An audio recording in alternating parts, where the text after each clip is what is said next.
Now being loaded. Racing just started. We have Richco. Break quickly at the start, moving upon the outside is bull session. In between horses comes Colonial Star. Then next online Miko, ikaw na. Rushing up na the outside is Rivers of Gold. Savera Plus comes next. Puma, Amore Mio, Pax Britannica comes next. Stopwise Kumintang, while Surplus Queen is the early trailer by about 20 lengths of the leader.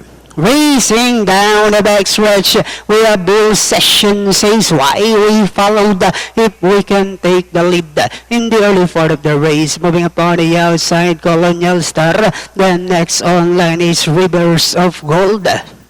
Then down on the inside now is Richco, Miko, ikaw na. Samara Plus, then followed by Pax Britannica, Puma, Amore Mio, Topwise Kumintang, while Surplus Queen is still racing in last. And at the far turn, we have Bull Session by about 2 lengths.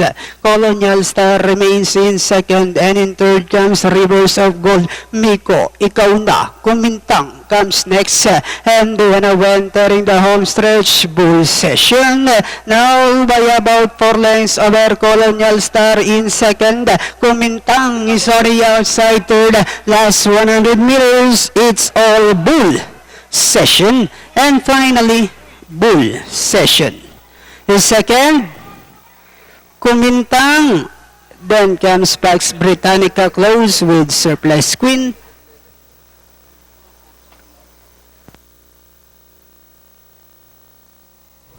Numero 10.